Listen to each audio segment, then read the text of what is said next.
The views and opinions expressed on Smack My Pitch Up are those of the panelists and not that of the GUI Media Network or associated brands and sponsors. Listener discretion is advised. This podcast is rated R for violence, language, and nudity, because clothing is a prison and society will not cage me.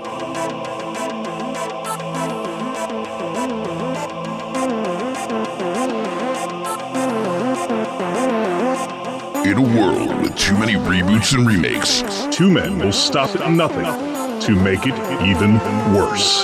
This is Smack My Pitch Up.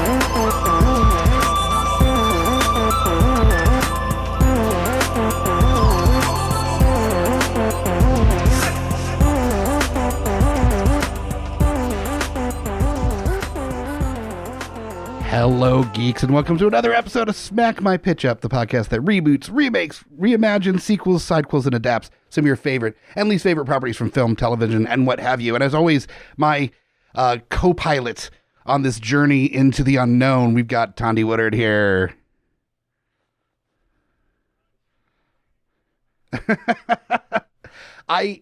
Every time I see that scene now in Beverly Hills Cop, I think it's the Family Guy, like, parody on that, where it's just Judge Reinhold. No, it was the Clerks animated series, where Judge Reinhold is, like, quietly reminiscing about the banana in the tailpipe as this, like, loving moment between him and Axel Foley, and it's just... I haven't seen that, but it's beautiful. I can see it in my mind. Absolutely, it's fucking great. So, I'm Mike the Hobbit. Thank you for joining us yet again for another evening of debauchery here, where we ruin things that don't need to be messed with. And this is a good example of exactly that. Sometimes we have the honor of taking a property that I wouldn't say necessarily was mishandled, but was didn't reach its full potential the first go around, and we have the opportunity to help it along. To do something. Yeah. There are other episodes, however, where there's a beloved cult classic that we take a massive runny dump all over and just and use it as its own toilet paper. Yes. Without remorse, without any notice ahead of time. And you knew what this was. This is definitely one of those. This is a beloved film that I grew up with, watched countless times growing up, along with, well, pretty much the entire like 80s and early 90s catalog from this from the main character of this film. It was like, definitely. My entire childhood was Eddie Murphy movies, pretty much. Eddie Murphy is, the farther we get away from it, the harder it is to realize what Eddie Murphy was to the culture in his time. Like before Eddie Murphy, in Richard Pryor's era, he was kind of that. Bill Cosby was kind of that, but not really. They were still niche in a lot of ways. And Eddie Murphy was a genuine universal superstar, like a mega blowout star that was that era of transracial, which was something that was just part of the 80s. We don't see color. That was one of the we don't see color people because his stardom was transracial. It's like the last generation of the mega super gigantic star. And Eddie Murphy was one of those people. Like big, like Schwarzenegger was big, yeah. But yeah, just a hugantic force of celebrity nature in his time. Where even the racists are like, I don't know, but I do like that Eddie Murphy. Where everybody just, I think that was part of Spike Lee's movie, Do the Right Thing. Do the Right Thing. Okay. When he was talking to John Turturro, and Spike Lee was like, "Who are your favorite stars?" Because John Turturro's character is implicitly racist. He's like, "Oh, I like Prince and Eddie Murphy and stuff, but they're not N-words. They're black. They're not N-words." And beyond race, it is hard to conceive of in the modern time the cachet that Eddie Murphy had at that point in his career. Imagine in that era that there's nothing about how you dictate yourself that has the modern like leanings of like not acting black or whatever the fucking language is that Eddie Murphy, no changes to his behavior. No, he's himself, very happily a black comedian, a black man in America doing his thing. And the only thing that makes him a pass in that regard is that he's wealthy and famous. Yeah. That's literally the bar And also in the 80s. most charming man in America. That is true. And man, like you watch this movie and you forget immediately that this guy's 22 because he's not playing a 22-year-old. That's not what the script was written for, but he's 22 years old and he dominates this film. I almost don't notice that there's a film around Eddie Murphy because he's such a huge presence on screen. this movie, rewatching it, both helped me like come to some sort of terms with the Birds of Prey movie with Harley Really? Quinn, but also made me realize that part of it was that they just didn't do it as good. The Harley Quinn movie, part of my challenge with that is that all the action just fucking pauses for her to have just this diatribe about something, like everybody fighting, and then she's like, "Hold up, it's very weird." But this is that's happening through all of Beverly Hills Cop, where stuff's happening, entire police departments are moving, and then Eddie Murphy walks in, and then everybody just stops and lets him talk for like 3 minutes, so that he can riff. Yes. Yeah, and the thing is that he's so charming that I think that's just how his life was at that point. Like he would go to a restaurant, everyone. Well, he talks about it. It was like that. He's like the path that I had to celebrity and stardom. He's like, I just walked into this stuff. I didn't like, there wasn't an extraordinary effort made to like, I'm going to see where I can go. He's like, people offered me things and I did those things. He's like, I didn't really have a concept for how difficult it was for other people because it wasn't that difficult for me. Oh. No, the difficulty came when he decided to start music, a music career. Man, recently, I still like to party all the time. Party All the Time is a fucking banger, like out the gate banger.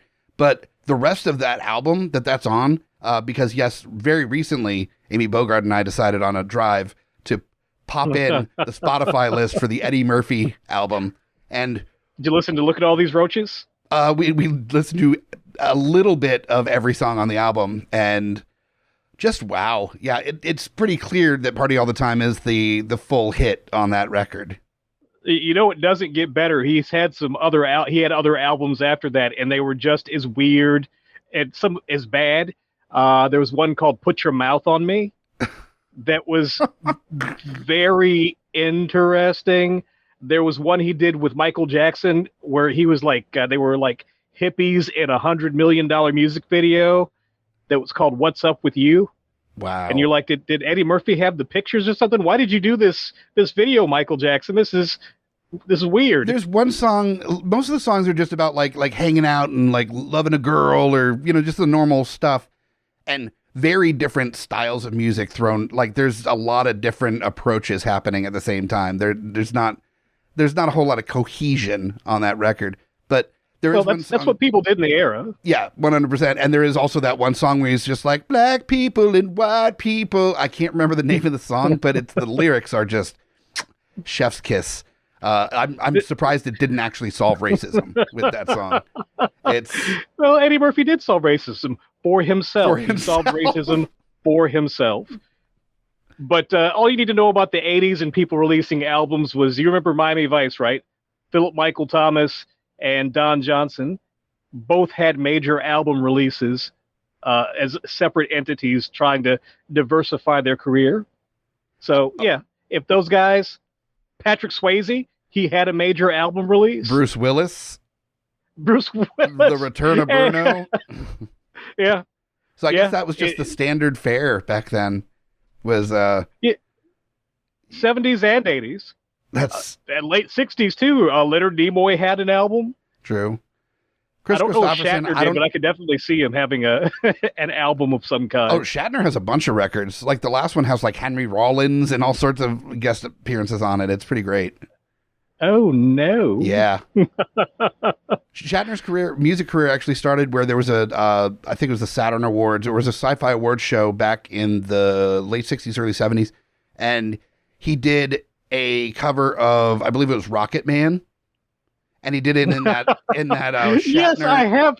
Of course. I'm a Rocket Man. Made famous on Family Guy, and then you go back and you actually watch the Shatner version of it and see that it is exactly what was presented on Family Guy. Exactly. And so after that, he's got a bunch of records out that are just amazing. We are not talking about Shatner on this episode. We are, Eddie Murphy abounds in this movie we are talking about on this episode, which is, of course, Beverly Hills Cop. You probably know that from, I don't know, the title of this episode. The title of whatever the title of the show is going to be. Yeah. You know, the director of this movie, Martin Brest, I was not familiar with him, but I've seen a couple of his movies. I've seen Son of a Woman. I think I saw that in the theater. Sure. Which was pretty good. But I also saw his other big movie, Meet Joe Black. Oh, Meet Joe Black. That movie is terrible. Yeah. I was a good friend of mine was like, "Hey, what are you doing? You want to see Meet Joe Black? I'm paying." And she owes me like 1,000 movies from having to go see Meet Joe Black. That movie was terrible. It's weird how all your female friends sound like characters from Family Guy. It's the only voice I get. No, that's fine. So yeah, Beverly Hills Cop. It's in there as an absolute classic, along with, you know, all the '80s stuff, Golden Child, Trading Places, the classic Coming to America, of course. The greats, yes. The greats, the Mount Rushmore of Boomerang. Eddie Murphy movies. Boomerang. The toes thing in Boomerang always cracks me up. Hematoes, yeah.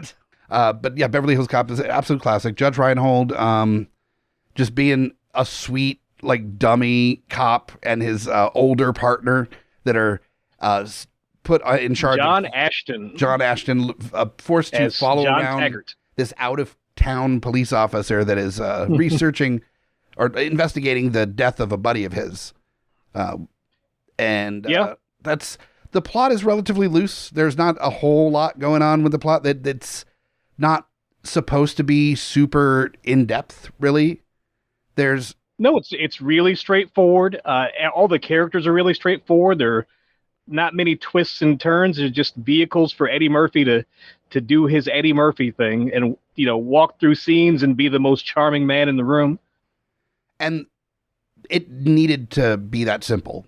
You know, there's a lot of films where there's depth because the story is the important character in the tale, you know, that the concept, what you're trying to convey with the film is what's important. And then there's movies that are basically just a vehicle for the main actor to do their thing, or actors to do their thing. Like the Fast and the Furious movies, nobody remembers the plots. Like, the plots don't matter. Nobody cares. That's not the point of those they films. Just remember that they hate Tyrese. They hate Tyrese, and it's all about family and taking life 1/4 mile at a time. And yes, all that stuff. Insane action, and you remember the action dumb shit that they do. You don't remember why they did it, who the villain was half the time. It doesn't matter. Because it's all who could care. Yep. The same with comedy films, though, is that you still have that same who could care a lot of the time with the plot, because it's not about, like, conveying something other than maybe an underdog tale, you know, or, you know, the good guy wins in the end story, but it doesn't really matter. Speaking of, as a comedy film, I found the opening of this movie so jarring. Like, the movie opens before the actual story starts with just candid shots of how shitty Detroit is. Like, it's supposed to establish how shitty. Like, I'm wondering if they got releases from any of these people. It's just people on the street. Sure. Like, I don't know, drinking out of the sewer and coming out of the strip club at noon, or, you know, paying for a hooker. Whatever the thing is, it is just candid street shots of people in Detroit. And that's not the tone of the movie. And I guess the only reason that's there is to say, hey, Detroit's a shithole. I don't appreciate that. Yeah, and it was definitely probably the worst of shithole, like, around that era, because people still lived in Detroit, so there was far more crime. But the economy had completely collapsed because the audio industry was slowly moving out of the area. Yep, so there were plenty of people, like, deeply affected by it. And I've been to Detroit in the last, like, I don't know, 10, 11 years, and yeah, it's still not a great city. Like, there's still crime, there's still shit going on. Yeah. But I have also been there. Yeah, there's also fairly recently. Not a lot of people there. So for the size city, there is at least. Yeah, they all live in the surrounding burbs. Mm-hmm. It's like Richmond. They all work in the city proper and live in the suburbs surrounding Detroit. So when you go and try to park somewhere, you go to, like, Northern Lights or one of the, like, fun hip bars downtown, you can park, like, pretty much in front of the bar. Because there's nobody's driving. Like, nobody's going into the city. I remember going in and seeing a drug deal openly, like, hello, sir, I have your crack cocaine. I'm like, why, thank you, sir. Here is the money for the crack cocaine. Just like wide open, no fucks given at all. Like within a minute and a half of hitting downtown, I see this. I'm like, oh, this is great. This is awesome. It's one of those places where like police don't come here specifically. Like this 5-block radius, the police don't come here. Right.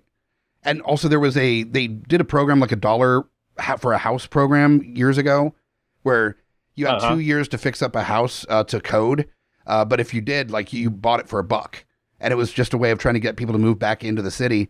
And so there's these weird neighborhoods where there's like abandoned house, burned down house, abandoned house, brand new house with double pane windows and a really nice security system, abandoned house, just very weird. Like one house on the block looks perfect and new. And there's like burned out holes in the ground where a house used to be, and just buildings with like with a wall missing, like next door to it. It's very strange. It's where they film all the Middle East scenes for Middle East movies now. I mean, basically, I'm surprised that with the popularity of zombie movies over the last 10 years that they haven't been using Detroit like constantly for that. Yeah, that's what the Bronx looked like in the 70s and 80s. Exactly like that. Oh. It looked like a third world country, like a bunch of abandoned and half burned down buildings. And yeah. And that's one thing that really doesn't translate very much to this film is that, and I don't think it was meant to, but that Axel is this like hardened cop from like the undercover cop in Detroit in the 80s. He's dealing with some shit at that time. Yeah, but that's the disparate nature of Eddie Murphy actually being 22.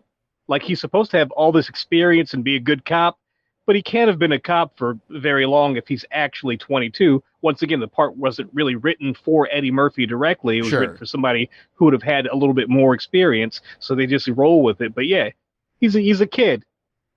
Yeah, he's a child and still very good at picking out who the criminals are. Meanwhile, in Beverly Hills, the police officers are not used to the same level of crime and bullshit that Axel Foley is used to. So he comes out there. I mean, first of all, like Axel Foley is such a like badass cop that in Detroit they're like that's already short on cops, like wildly short on cops. Crime is through the roof. They need as much help as they can get, and they're like, Axel, we're gonna fire you if you keep doing this shit. That means like that's how bad like he is at towing the line at his job. He is the Maverick in Top Gun of cops, where he just does it his way. But he gets results. Yeah, he should have been like not only fired but arrested like more times than he can count. And for some reason, it's just like, but damn it, you get results. Yeah, so that doesn't count in the 80s because in the 80s, it's always the captain's always like, damn it, Mahoney, you killed 15 people, but you did solve the case. And that $30 million of property damage, we'll take care of it this time. But next time, be more careful, Mahoney. Right. And that was one of the challenges with this with reboot remake of Beverly Hills Cop is that with the current climate and the current conversation about officer overreach and the law not applying to those that enforce it, it was interesting to see how you approach a subject matter like a cop that, you know, does things his own way and you're celebrating it. Like how does that conversation happen? And I found my way through it, but I'm interested, like, was that something that you found as kind of a challenge as well, as how to have this conversation without it being like a, hooray, cops, the law doesn't apply? It was a thought in the back of my mind. For one of my pitches, it does not matter because the pitch is straight Beverly Hills Cop. For the other pitch, there's a lot of stuff going on. That's just part of the bigger picture of the seedy nature of the world. So, okay. Yes.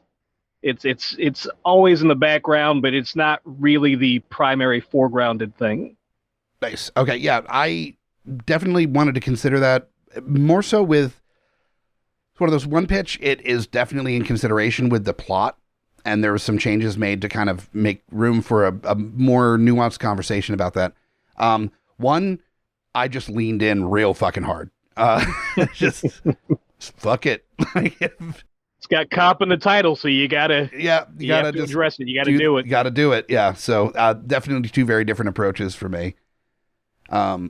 I'll just start with mine, and then we'll go to your take. The tone of this, what I thought would be the best way to address the police officer aspect of this without it being like a celebration of police officers, is that Axel Foley is in fact with internal affairs, and part of the reason why he gets like kicked off of a case basically in Detroit, and why his buddy dies, is because there's like a line of like smuggling and of like drugs and all sorts of shit that some police officers are involved with, and his cop buddy finds out, gets killed.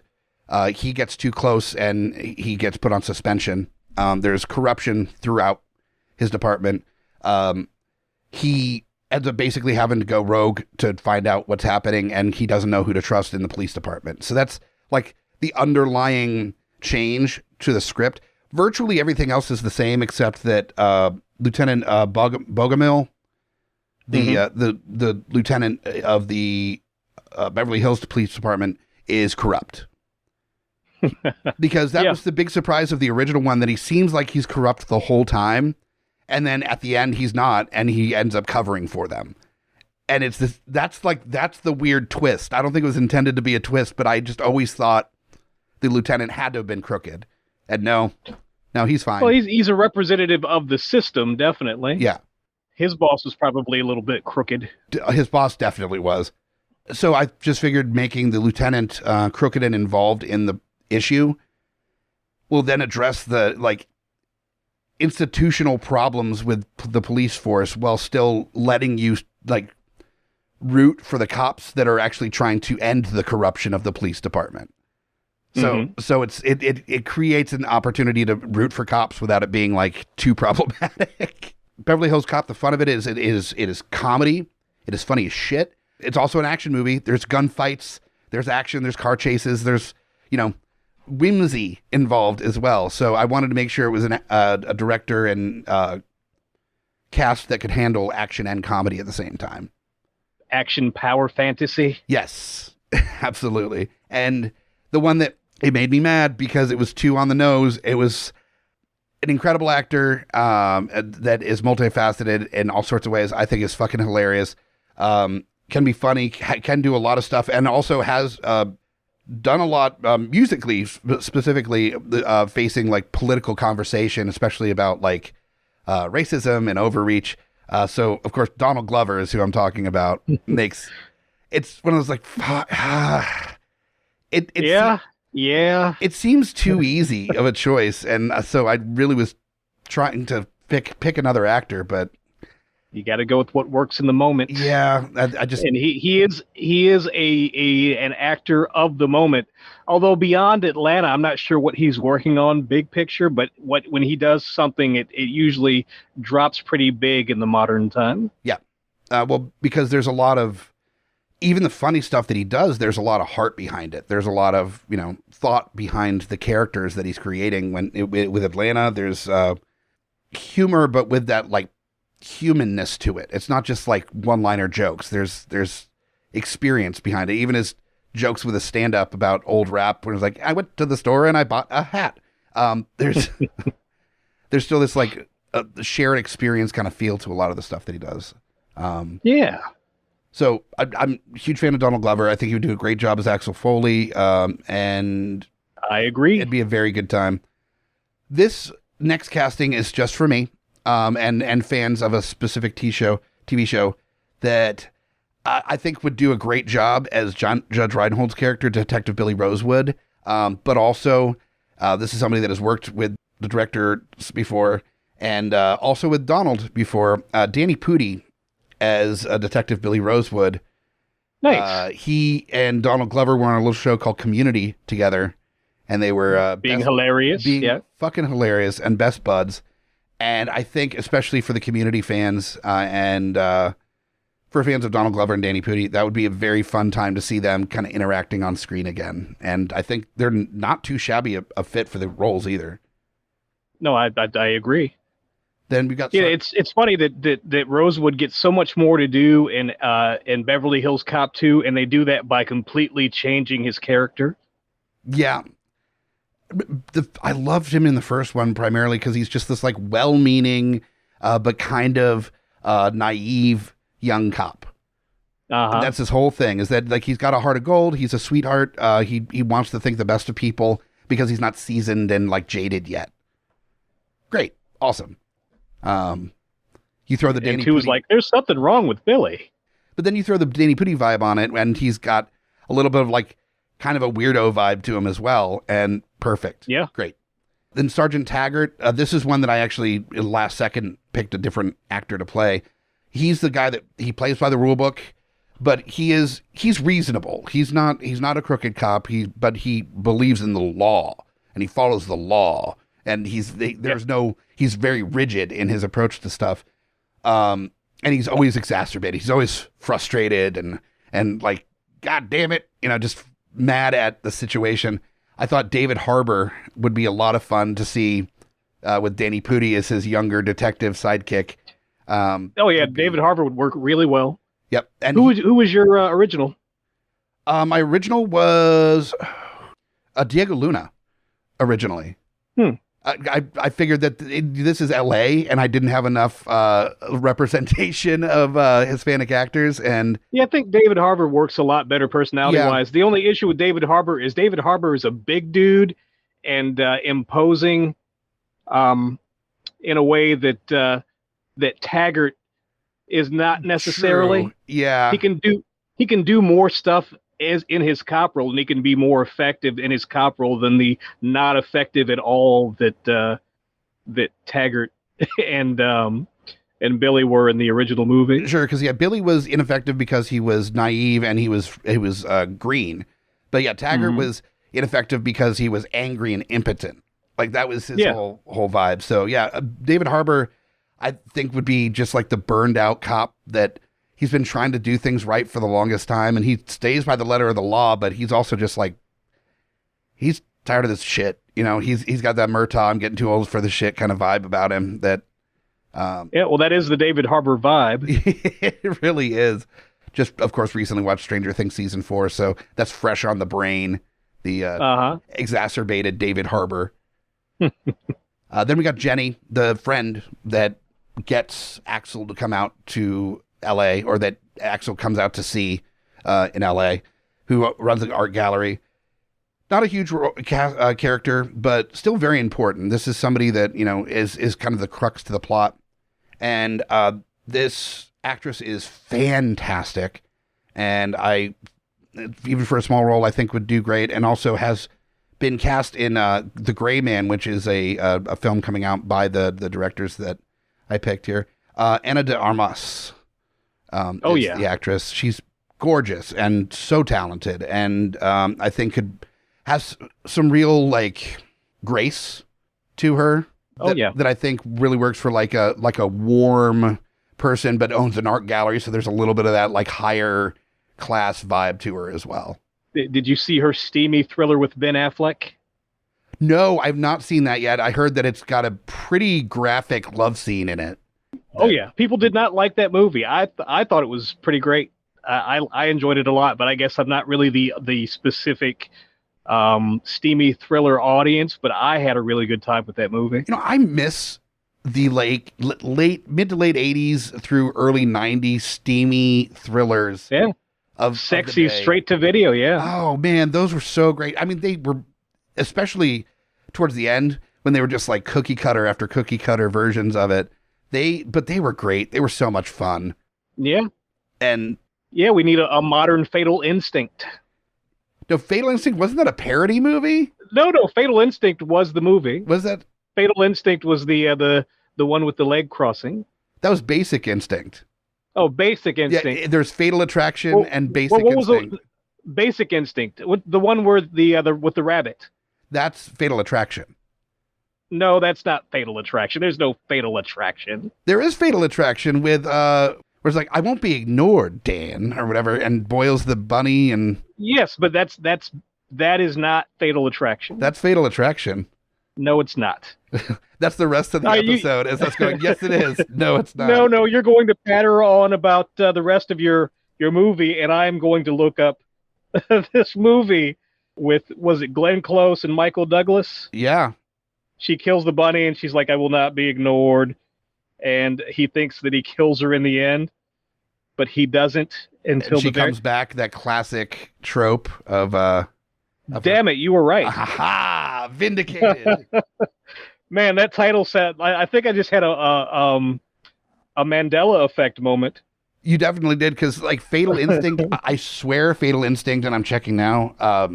It's not recent, but it's a spoof of the late 80s and early 90s suspense thrillers called Fatal Instinct with Armand Asante, Sherilyn Flynn, Kate Mulligan, and Sean Young. So yeah, well, it's on the list now. I will look up this parody and enjoy it tremendously. Excellent.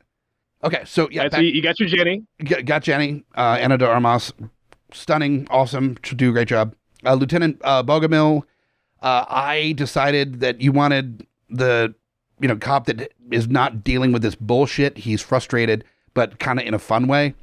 Christopher Maloney is going to be able to knock that out of the park. Oh yeah, he's going to have so much fun with that role too. Just being the asshole cop. That's going to be so much fun for him. So I want to see. Yeah, Maloney's just a fun guy. He's a fun, tough guy. He gets it. Like when I started listening to power metal, when I first listened to it, I'm like, they're singing about dragons and shit. This is bullshit. Even though I'm like a sci-fi guy, and love genre stuff, but I'm like, what? It's people that are taking their shit too seriously. And then I went and saw a show with these bands doing it. None of them are taking it seriously. They're all having fun. They're having a good time. Yeah, they're having a good time. And that's the same thing with those like procedural shows with Christopher Maloney, is he knows that it's silly. He doesn't give a shit. Like, he's having a good time. So he would be a very fun addition to this team. Then we've got Zach, the enforcer, for the main villain, who's played by, I forget the actor's name, that was in Breaking Bad for much of the series. Mike, that played Mike. Yeah. Yeah. Yep. Yeah. Yeah. He's in this as the enforcer for Victor Maitland. Zach is the name of the character. So I wanted somebody that also had a fucked up nose. To be and is like not unattractive, but also isn't classically handsome. So I went with Jeremy Renner. Yeah, you feel like Jeremy Renner is. Yeah, he's got that potatoey face that he could definitely transition into that kind of role. You could potentially see him good at hurting people, but also he's not like this big brutish person. He doesn't have this big hulking look to him. And then, of course, Victor Maitland, the main villain. I wanted somebody that seemed international, like the original actor that played Victor Maitland, was clearly not like an LA person. Like, he's just in LA for all the crime that he's doing. I decided to go with Paul Bettany for that role. I thought it'd be fun to have just like a British actor that's there, just like, ripping off the Yanks or whatever.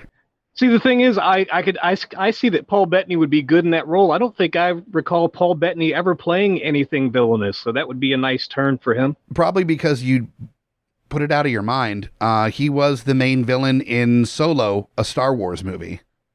Oh, yeah.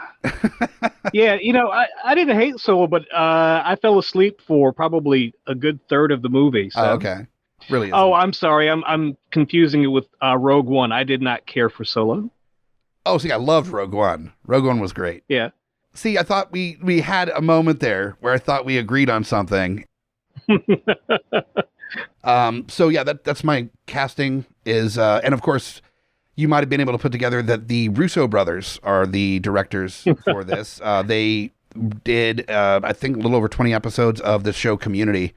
Because of the Community connection. The Community connection, but also, of course, the Avengers movies and Captain America movies. There was a few other Avengers that I was considering adding to the role, and I was like, I can't just do it as like the cast of the Avengers in Beverly Hills Cop. So I mean, they're almost all free now to do fun stuff. Fair enough, and that'd be so funny to see them just reunite at doing a remake of an 80s like action comedy would be very funny. But oh yeah, I think they would know this would be kind of like a fun rest movie for them, where it's not all this super high end $100 million plus budget action explosion movie situation. This would be more like a comedy first with action second, just fun $40-60 million movie that they'd be able to have fun with friends. So Yeah, and that's the sweet spot for this kind of movie, anyway, except for the stupid, crazy, stupid paydays for the stars of the movie. Fair. And with this list, there are some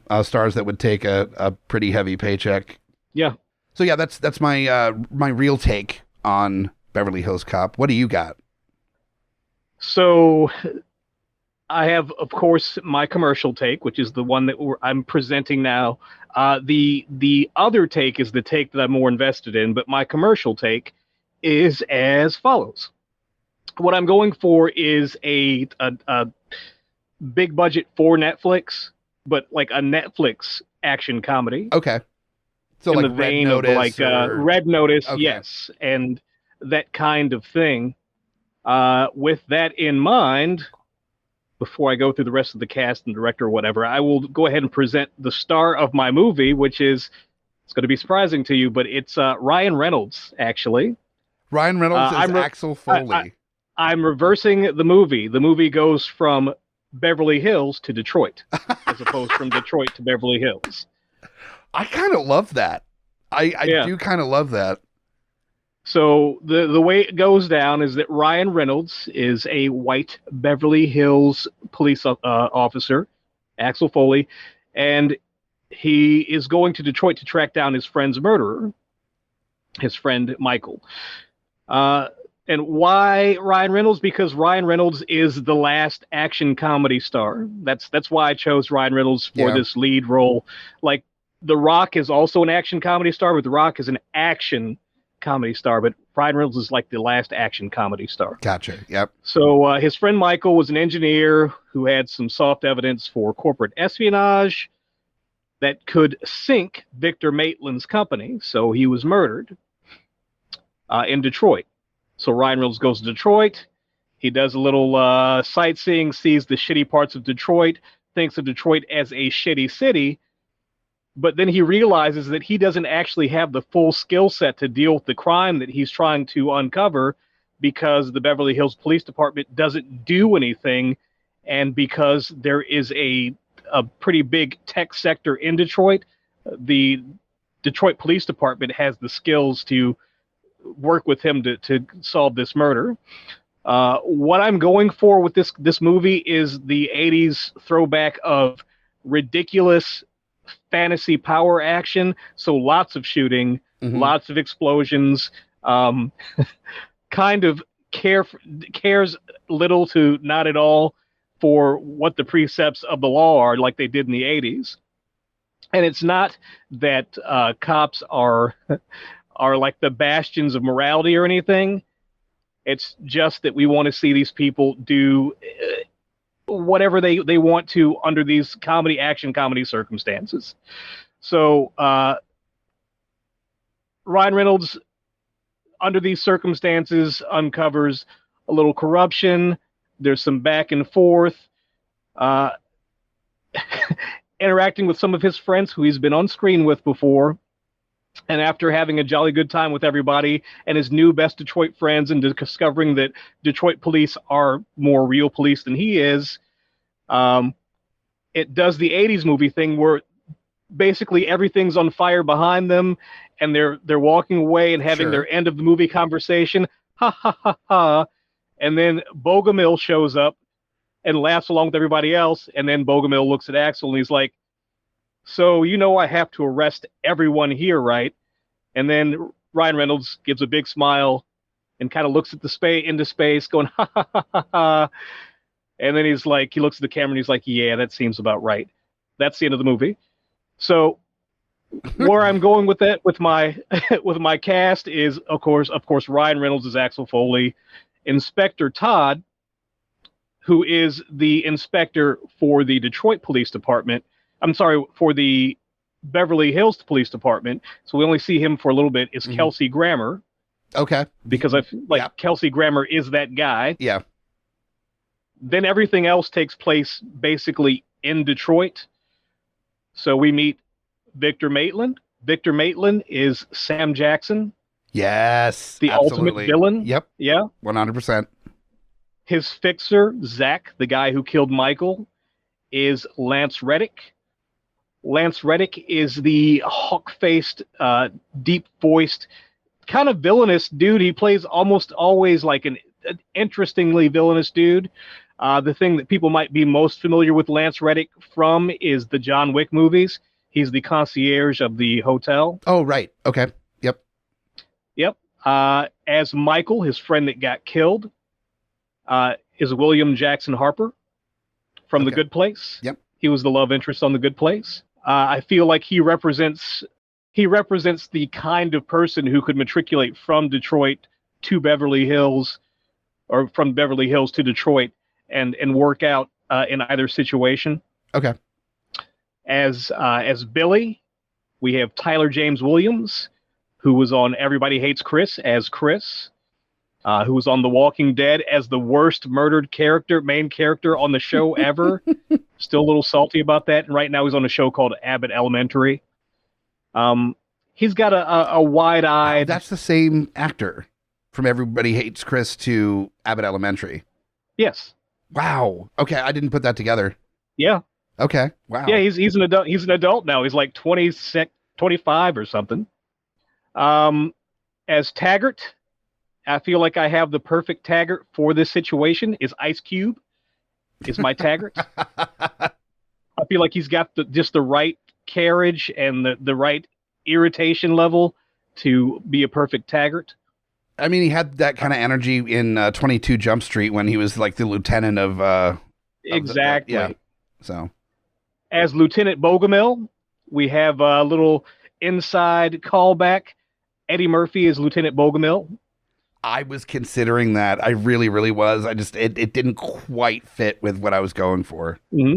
Yeah, it just seems like fun to me, and he doesn't do stuff very often in the modern time. So, yeah.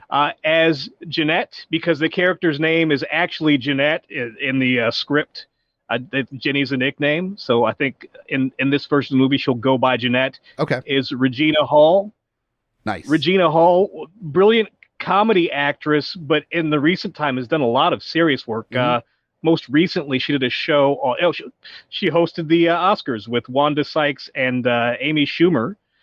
But she did a show on Amazon Prime called Masters about just being a black woman working at a prestigious university as like a tenured professor or whatever. As Serge, because I just wanted to get this person in this movie, is Richard Ayoade from the IT Crowd. Yes. What's his travel show? Travel Man? Something like that. Oh, it was Gadget Man, and then I think it was Travel Man. But yeah, what a fucking weirdo. I love him. Yeah, just to come in and just be a fucking weirdo randomly somebody who you're like, why are you in Detroit at all?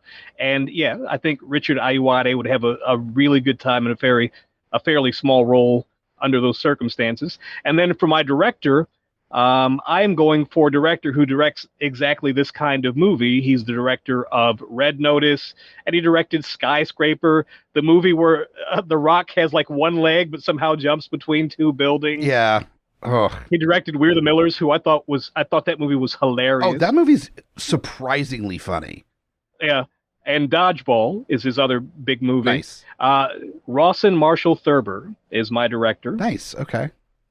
So that is my Netflix action comedy pitch for Beverly Hills Cop. I like that energy too, that just kind of hyper action comedy vibe that you're going for there. I'm into it.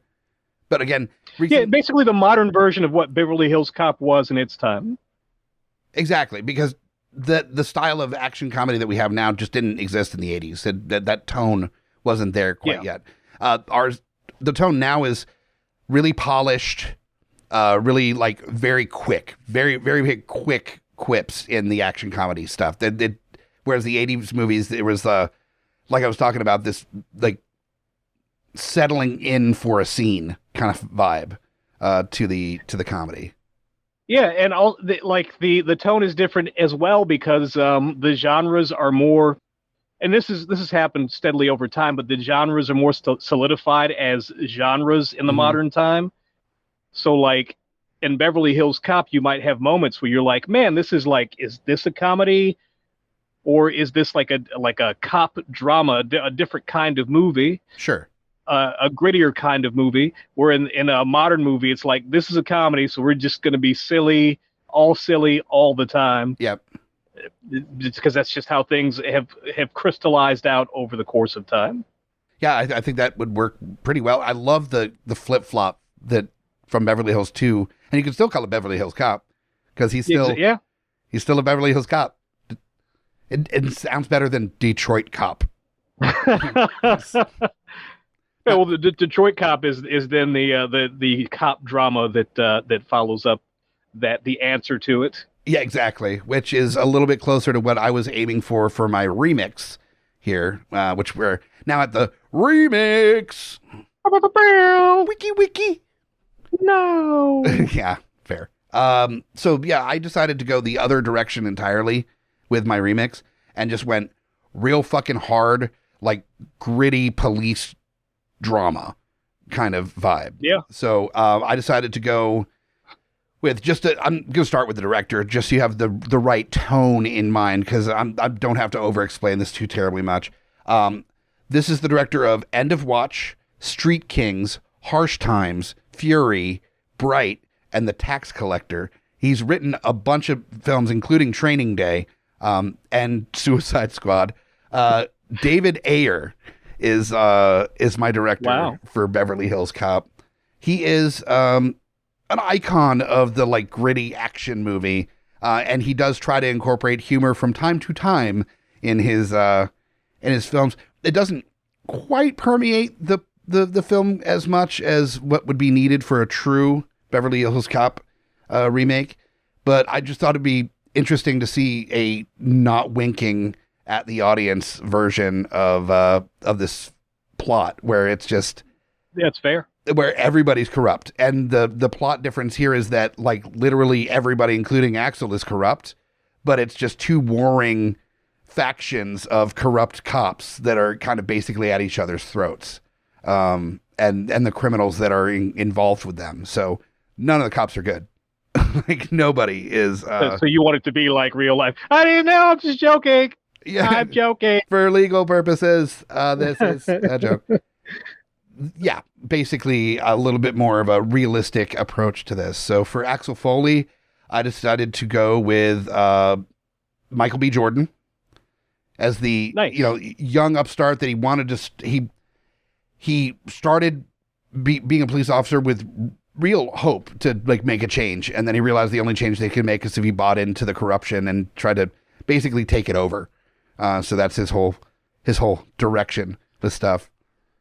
He's kind of perfect for that. Like he's a really good choice for that specific mode, I think. Yep. And so with this, you're seeing that, he still hasn't lost his heart. He cares when his buddy gets killed. It's not just like another, oh, well, that's part of the business. Like he actually gives a shit. He's invested. He's trying to find a way to like at least curb things to be less violent, cut down on the death at the very least. Kind of like the Luke Cage season 2, stop crime by controlling the crime kind of vibe to it. Then we've got Detective Billy Rosewood. I went with Michael Pena for that one. That's going to be like the comic relief character. But Michael Pena was in End of Watch. He's also an absolutely fantastic actor. I love him so much. He knows how to be silly in non-silly moments. Everybody's favorite monologue guy from Ant-Man. Exactly. But also, he was also in a recent film that talk about equal level of Chef's Kiss, but in the ridiculous sci-fi action realm. He was in Moonfall recently. Ooh. Yeah. That is, wow. I've seen it now twice. We watched it the other night. And how's that work? The second time was a lot more fun than the first because I was watching it with Miss Bogard, and we were just ripping it to absolute shreds. That is the dumbest thing that I think I've ever seen. It is so... You guys MSTK'd it. Oh, very hard. Not that was difficult. This movie, that is such a complete garbage fire of a movie. When you're looking at like The Day After Tomorrow in 2012 and being like, those are better films, that's the level that Moonfall is bad. That's sad. Yeah. Remember when Roland and Emmerich ruled the 90s? Absolutely ruled the 90s. And now Yeah. just the moon, it's falling. It was the running joke through the viewing. Michael Pena, to recover from his appearance in Moonfall, we're giving him this gritty remake of Beverly Hills Cop. Good luck to that. For Sergeant Taggart, I thought it would be interesting to get Will Smith in there as Sergeant Taggart. Yeah. And make him, and he's normally the funny guy, so to get him to be the partner that's actually the play by the rules guy, because he can do drama. He definitely can. Oh, yeah. I mean, he got the Best Actor Oscar this year, so we know he can kill it. Yes. In more ways than one. And, He can knock it, he can slap it out of the park. There's the one. Yep. Then we got for Jenny Summers, I don't know, maybe former love interest. There is definitely like a comfort that you feel between Axel and Jenny, but it's never really fully expressed like what their relationship is. So I thought it'd be fun. Gallery owner in L.A., Margot Robbie. David Ayer did Suicide Squad, so why not just... Yeah, how could you not? And then she and Will Smith can reunite, do their thing, their charming thing together, and yeah. Then we've got Lieutenant Bogomil. This I almost cast as both roles for this character for both versions, because it's just such a great actor. Perfect choice for this. Bryan Cranston would. I considered him for Bogomil, actually. Yeah, he was one of my shortlist people. Yeah, he's definitely, I think, would do really well in that role. He can do gritty, of course, Breaking Bad, but also Breaking Bad, he can do funny. He can exist in both worlds, and I'd be interested to see him in a gritty version of this film. Then Zach, the Enforcer. Since David Ayer thinks that this is an intimidating character from his casting in The Tax Collector, Zach will be played by Shia LaBeouf in this version. I've not yet seen The Tax Collector, but I heard that the idea of Shia LaBeouf being a enforcer of any kind just really doesn't work as well as they were hoping it would. I mean, LaBeouf does have like uncomfortable guy vibe, like he's got crazy guy vibe. Oh, definitely. So that could definitely be a thing.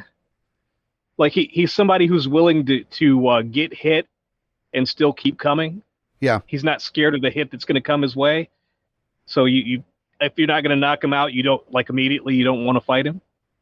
Yeah, that makes sense. And Shia could definitely do that as the Zach character on this one. I'll probably give him less tattoos than he had in The Tax Collector. Just save on the makeup department a little bit. And then Victor Maitland, I wanted somebody that was like seems separated from crime, was like the kind of kingpin thing where he public figure, wealthy person that secretly has like criminal organization ties that he's involved with and stuff, and but he thinks of himself as above the crime that he's helping commit, facilitate. Yeah. I thought it would be interesting to see Kevin Bacon in that role as a mover and a shaker. Yeah, he's a good bad guy. He's a good intense person. Yeah, he can do intense, and he could do like that friendly, but there's like evil behind it vibe very well. I'm thinking the inspiration for that was the film Super from James Gunn, where he plays a criminal, but he does have that like almost police detective vibe to his character while he's playing this criminal. And I thought it'd be. Did you see him in First Reformed? No, I haven't. Oh, put that on your list of movies to see. Okay. It is so intense. It is. Oh man, it's so good. Nice. Hell yeah. No, I'll definitely. I love Kevin Bacon anyway, so always down for one of his flicks. But yeah, that's the layout. Basically, the police are corrupt. Michael B. Jordan is at least trying to make the criminal element exist in a way that there isn't like a street war happening from it. And so he's like the only one to prevent like mass deaths from this like clash of police officers and criminals that are ruining the streets. So nice. Yep. So what do you got? What do we bring into the table here for your remix version? I'm always excited. You tend to go a little bit swing away with your remixes some of the time. So for my remix, I'm also going for a vibe. Let's see, with my director, what movies are associated with my director? Training Day. Okay. The Equalizers. Yeah. The Magnificent Seven remake.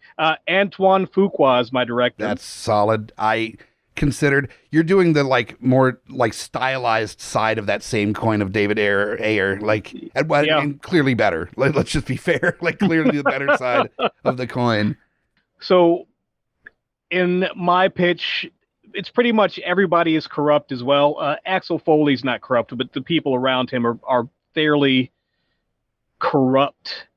And one thing I wanted to focus on with this serious take is that whereas in the original Beverly Hills Cop and in my commercial pitch, there's lots of gunplay, there's lots of like bombastic explosions and stuff. That's not what this movie is. There's pretty much no gunplay because you can't really do that in an official capacity and get away with it very well. There's stuff that has to happen once a gun is fired. Mm-hmm. So there's almost no gunplay in this. There's lots of violence, but it's all like hands-on, visceral, like somebody getting their ass beat violence. Okay. So in this movie, Axel Foley's friend is detained and murdered by the Beverly Hills Police Department under mysterious circumstances. And his friend, Michael, worked for a gentleman in Beverly Hills, Victor Maitland, of course, much like the original movie. Mm-hmm. In this movie, my Axel Foley is Donald Glover. He's your Axel Foley from your comedy pitch. Because I feel like he has the chops for this kind of movie, even though he hasn't really played specifically this kind of role before. But yeah, he knows his buddy was murdered, and he finds it out through Jenny, who is more of a partner in my take of the movie. Like she's a more active participant in the story. I like that. She and Axel and Michael all grew up together as it was in the original, but she's invested in helping solve this murder. Jenny is played by Florence Pugh. Okay. She's part of Maitland Enterprises PR team. So she's on the inside. She's kind of in the know. That's a good choice. She can do the action stuff and like be part of that world, but also can be the office chick. You know, she can do both of those things. Yeah, solid. So my Inspector Todd. So before Axel leaves Detroit, my Inspector Todd is Denzel Washington. Nice. Because he's Denzel Washington, he's kind of both a conscience and a father figure that tries to keep in touch with Axel throughout the movie to see how things are going, what's going on. Even though he fires Axel under the circumstances of just leaving, Axel doesn't have the vacation time. He's already on the edge because he's kind of a wild card police officer as it is. He has to fire Axel, but he tries to maintain the relationship throughout the movie. My Bogomil is someone I've already used in the first pitch because I like him in a specific Beverly Hills capacity. It's Kelsey Grammer. Sometimes that happens. I've done that several times where it's just like, no, we gotta use that guy again. And Kelsey Grammer his Bogomil is dirty. He's dirty as the day is long. He is filthy, filthy dirty. He and most of the Beverly Hills Police Department is under the sway of my Victor Maitland, who is Tom Hiddleston. Tom Hiddleston's my Victor Maitland. Okay, that's solid. The urbane evil, it's what he does. Yep. It's what he does, and he can do it very well. His Zach is Dave Bautista. Nice. Dave Bautista, we do get the scene of him actually killing Michael. Michael is played by John Boyega, and Michael's deal is that Michael is a reporter who is writing a story about Maitland, and he found out about Epstein-style human trafficking of minors. Oh, wow. Okay. Yeah. And so he was gonna break the story. He does not get to break the story because he is horribly, viscerally murdered by Dave Bautista. The story broke him, basically. Yeah, the story broke him. In working with or trying to work past the Beverly Hills Police Department, Axel falls into bed with Taggart and Billy. Also, and he thinks and we think that Taggart and Billy are dirty. Taggart and Billy are not dirty. We actually find out that they are good cops. They end up trying to help Axel break this wide open. My Billy is Joseph Gordon-Levitt. Okay. As Billy, and as Taggart, we have Jon Favreau. Wow. Okay. Yeah.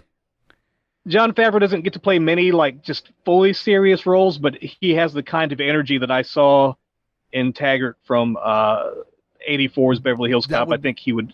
Yeah, that would be interesting to see him in like a not even like winking kind of serious role, because he's played roles where he's like an angry guy or he's, a kind of a dick, but they're always in comedies. In comedies, he often has this "I'm over this shit" energy. Yeah. Like when he was, what was that boxer movie he did with his buddy, Tall Magoo? I forget, Magoo. But yeah, Vince Vaughn. He and Vince Vaughn did a movie where he was like a ex-boxer. Was that or something. Made? Yes, Made. It was Made. Yeah. And he's just got I'm over this shit energy in his whole vibe. Him in Rudy, he had that vibe. Him in Chef. In Chef, definitely had that vibe. Him as the husband in I Love You Man. He was the like best friend's husband, whatever. He was just a total dick. Yeah, he plays that role very well. Even Happy Hogan has like a bit of a scrappy edge to him. Yeah, and that's his deal. So we get flashbacks of the friendship of Michael and Axel and Jenny throughout the movie. We get flashbacks of the incident of Zach killing Michael in the movie. And what we find out is that because of the circumstance of John Boyega being an outsider in this Beverly Hills community, Zach wasn't the only person involved in his murder. The Beverly Hills police were also involved in his murder. He was stopped in a traffic stop under a certain circumstance. He was aggressively indignant, and they let him go. Thought a lot of himself, and when they came to get him, they were with Zach. So Zach and these certain members of the Beverly Hills Police Department were the ones to murder Michael. Okay. So Axel conducts his private investigation with the help of Jenny. Because of their past relationship, they sleep together at some point in the movie. I want that to be a thing because we don't really get that kind of thing often enough in modern movies. Not a relationship, just fucking. Mm-hmm. This is in this later part of the movie. This is where we find out that Bogomil and most of the Beverly Hills Police Department's on the take.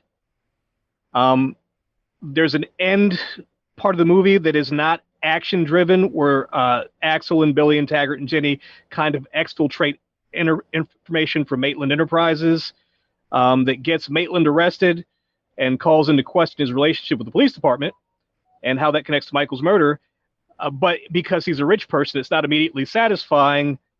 But right before the movie ends, we found out that Maitland was murdered by Zach, who is he's in the wind. He's disappeared because he doesn't want to be implicated in the depth of depravity that he assisted, the Epstein stuff, basically, that he assisted Victor Maitland with.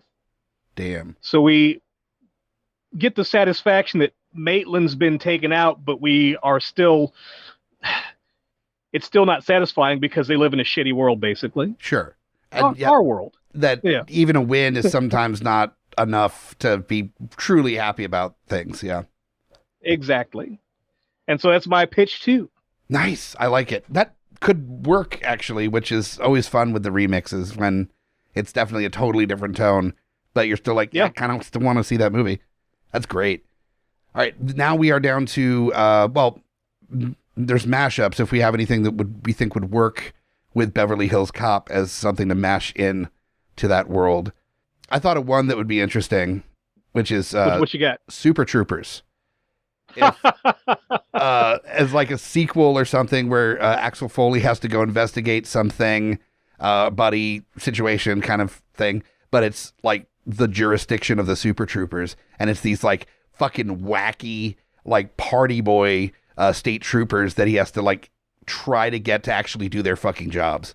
And the problem isn't that they're corrupt, it's that they're inept. Like they're just bad at their jobs, and they smoke the weed and that they confiscate, and they are partying and sex on the job, and just all the crazy and comedy ensues. Yeah. That'd be a pretty good mashup. I think the aforementioned 21/22 Jump Street might be an interesting pairing. Make Axel like maybe they try to like they're like, maybe we can make him a student, and they're like, no, you definitely cannot make Axel a student because he's clearly an adult. So he's like a cop at the school, and in his class happen to be these two other undercover cops who are the guys from 21 Jump Street. That's awesome. Yeah, he gets installed as like officer like for that school and has to help. Yeah, that's great. That's like a weird. That's a Beverly Hills Cop meets like teen coming of age movie vibe there, which is interesting. Yeah, they don't do them like that anymore. They don't make teen coming of age movies that star adults because they know it's weird in the modern time. Yep. Yeah. Now there's actual teenagers when they're teenagers. When we were coming up, if you were 16 in a movie, it was played by like a 28-year-old person. Yeah, a 35-year-old person. Yeah. One of the ladies in Porky's is like 60 with her other fun high school friends. Right.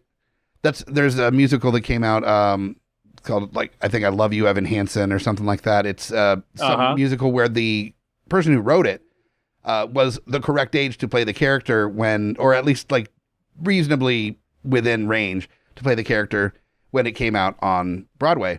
And now that it's a filmed version, he still insisted on playing the character, even though he's like a 8-year-old man. Yeah. And so all the other characters are portrayed by teenagers, and then he's just this like mid-30s dude that is playing. Yeah, the pushback for that was hilarious. Yeah, so great. It is kind of an epic troll, although that was not his intention. That is an epic troll. But yeah, different times. Definitely different approaches to filmmaking from our days. But so 21 Jump Street, 22 Jump Street, Super Troopers. I think we got a couple fun ideas. But what we are going to close out this episode with is what we always do, is the trailers. So I think Russo Brothers is going to be more fun for me to do my trailer for, so I'm doing that one. Man, I don't even know. Since you're doing Russo Brothers, I'll do the serious one. Okay, so you're doing the Antoine Fuqua. Antoine Fuqua. It's just fun to say. So yeah, cool. Let me keep up the music. From director Antoine Fuqua comes the story of Donald Glover's Axel Foley. His friend Michael has been murdered. John Boyega's Michael deserves to be avenged, and he will, as Axel heads to Beverly Hills to meet their former friend Florence Pugh and get justice. In Beverly Hills, they run into the corrupt Police Lieutenant Kelsey Grammer as Lieutenant Bogomil, and Billy and Taggart, Joseph Gordon-Levitt, and John Favreau. In this pitch, my cast members are spread all over the page, so this is really hard for me. As they try to save themselves from the machinations of Tom Hiddleston as Victor Maitland and his heavy Dave Bautista. The world is corrupt, but can these non-corrupt men and women avenge their friend and find justice in this dirty world? From Detroit to Beverly Hills, in Beverly Hills Cop. Coming this summer. Yay! Was that off the cuff? Yeah. Nice. So usually I have my cast like in a clean list that's outside of the actual story beats or whatever. Sure. But for this second pitch, my cast is just, they're all over the place. I don't even know who's in this fucking movie. So you're like, that was I need to hear a trailer at one point where you can see the person doing the narration that's caught up with something like, hold on, I lost my place or something in the middle of a trailer. I fucking love it. There's a lot of that. Oh, yeah, 100%. Everything's 1,000 takes, so. Speaking of which, I'm going to do this in one because I'm a fucking professional. This is my... He's a fucking pro. Fucking pro. This is my Russo brothers take on Beverly Hills Cop.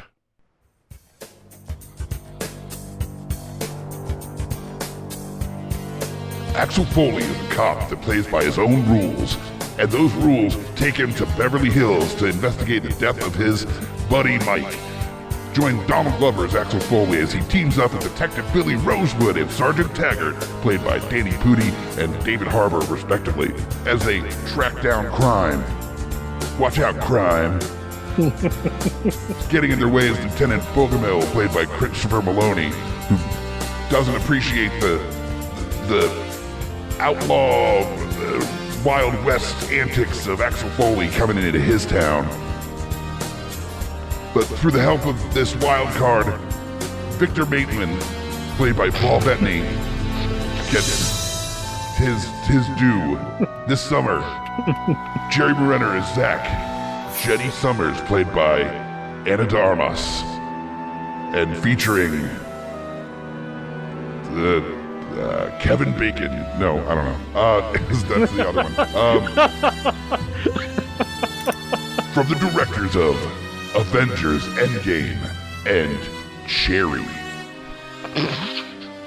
Beverly Hills Cop. Woo! I rented out a theater. I've rented out the theater already. No monkeypox for us as we see this wonderful movie. No shit. For this episode, we are complete. So thank you so much for sticking around and enjoying this trip to Beverly Hills with us. Join us next time for another episode. Follow us on social media. GUIPodcast.com to find links to the social media stuff, our old episodes. Rate and review, subscribe, all that stuff you do to podcasts. We'll find you next time. I'm Mike Hobbit, and you got pitch smacked. GUIPodcast.com.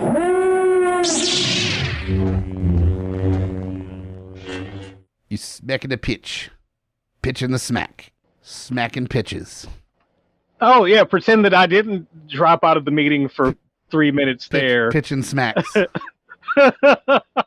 Or I just might add this at the end as a funny thing. Yeah. Trust us. Yep. Thandi's still here. Totally still on the call. Didn't abandon me like getting up like right before the credits like in a movie theater. I had to get that banana out of my tailpipe. Yeah, fair.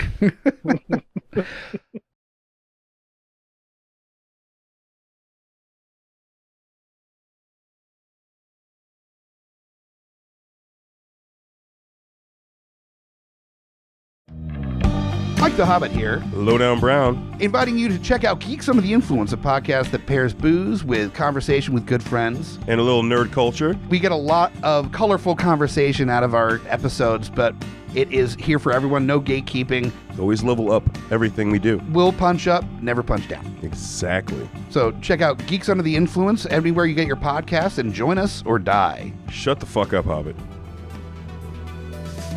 Welcome to GUI Nights. GUI Nights. Yeah, I am Lowdown Brown. With me as always, Mike the Hobbit. this is the tangential side of GUI. This is like so many of those other shows that has the after the show bit mixed with a little bit of Baywatch Nights, so it's a little sexier. It's a little bit after hours. Also while tying it into the previous episode of GUI. So look forward to that too, because this comes out the week after the flagship hour-long episode. So make sure to check out GUI Nights, and when you're done, you can... Go the fuck home.